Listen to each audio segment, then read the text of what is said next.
अब कर रहे हैं क्वेश्चन नंबर 24। क्वेश्चन नंबर 24 में लिखा हुआ है कि a -1 3, b 4 2, c 3 -2 are the vertices of a triangle. तो इसका जो फर्स्ट पार्ट है इसमें लिखा हुआ है कि find the coordinates of the centroid g of the triangle, और सेकंड पार्ट में हमें निकालना है कि find the equation of the line through g and parallel to ac। तो इस क्वेश्चन में हमें एक ट्रायंगल दे रखा है और उसके कोऑर्डिनेट्स दे रखे हैं। ए के कोऑर्डिनेट्स हैं ABC ट्रायंगल है ABC, और इसके कोऑर्डिनेट्स दे रखे हैं। ए के कोऑर्डिनेट्स है -1 3, बी के हैं 4 2 और सी के हैं 3 -2। तो सबसे पहले सेंट्रोइड निकालना है जी के कोऑर्डिनेट्स निकालने हैं। तो तुम्हें मालूम होगा सेंट्रोइड क्या होता है। सेंट्रोइड वो होते हैं जहां पे सारी की सारी मीडियंस क्या करती है, एक दूसरे को कट करती हैं। भाई जैसे ये ट्रायंगल है और ट्रायंगल के ठीक सामने से अगर इसके सामने वाली साइड के मिड पॉइंट को ज्वाइन करते तो यही तो मीडियन है। तो कितनी मीडियन कंस्ट्रक्ट कर सकते हैं? 3 मीडियन कंस्ट्रक्ट कर सकते हैं हम ऐसे करके। एक ये हो गई, एक ये हो गई, एक ये। तो इसी को बोलते हैं सेंट्रोइड, जहां पे तीनों मीडियन क्या करती हैं, इंटरसेक्ट करती हैं। तो इसके कोऑर्डिनेट्स निकालने हैं। जो जी के कोऑर्डिनेट्स आएंगे इसके लिए फॉर्मूला होता है एक x1 + x2 + x3 upon 3, y1 + y2 + y3 upon 3। ये वाला फॉर्मूला यूज कर देंगे।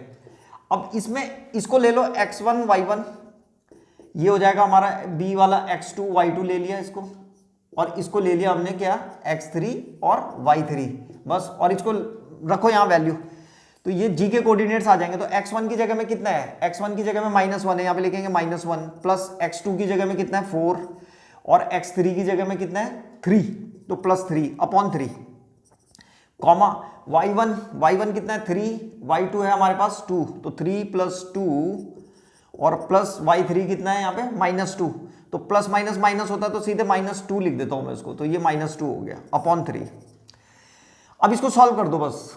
तो यहाँ पे हम देखते हैं 4 5 6 7 में से -1 चला जाएगा तो कितना बच जाएगा 6/3, और यहाँ पे ये कट गया 2 से 2, तो 3 बच गया 3/3। तो इसके सेंट्रोइड आ रहे हैं 3 2 6 2, 1। तो इसके कोऑर्डिनेट्स आ गए हैं हमारे पास जी के कोऑर्डिनेट्स आ रहे हैं 2, 1। ये हो गया 2, 1। अब वो कह रहा था दूसरे पार्ट में, सेकंड पार्ट में, कि हमें उस लाइन का इक्वेशन निकालना है जो AC के पैरेलल है और G से होके जा रही है। तो ऐसे करके जा रही होगी ये लाइन, ऐसे करके इस लाइन का इक्वेशन निकालना है जो पॉइंट G से होके जा रही है, यानी कि सेंट्रोइड से, और AC के पैरेलल है। तो सबसे पहले हमें क्या करना पड़ेगा, AC का स्लोप निकालना पड़ेगा। तो जितना AC का स्लोप होगा वही इस लाइन का स्लोप होगा। ठीक है, इस लाइन को फिलहाल मान लो PQ है ये, तो PQ का वही स्लोप होगा जो AC का होगा, और फिर उसके बाद पॉइंट स्लोप वाला फॉर्मूला लगा करके और इसका इक्वेशन निकाल देंगे। तो सबसे पहले स्लोप ऑफ AC निकाल रहे हैं, तो यहां पे लिख देंगे स्लोप ऑफ द लाइन या of the side AC, slope of the line AC। तो slope of the line AC is equal to हो जाएगा हमारे पास, इसका फॉर्मूला होता है m is equal to y2 - y1 upon x2 - x1। तो इसको लगा रहे हैं अब, तो इसको x1 y1 ले लेते हैं और इसको x2 y2 ले लेते हैं। ये इसको हटाओ, तो लगा दो उसको। यहाँ पे इसका स्लोप आएगा, इस फॉर्मूले को यूज कर रहे हैं हम। तो ये आ जाएगा slope of AC y2 - y1, तो -2 माइनस y1 कितना है 3, तो -2 - 3 अपॉन x2 - x1। x2 है हमारे पास 3 और -1, तो +1 हो जाएगा ये। तो ये आ रहा है स्लोप लाइन AC का, ये आ जाएगा इज इक्वल टू -5 और अपॉन यहाँ पे आ जाएगा 4। तो -5/4 जो है ये AC का स्लोप आ गया है।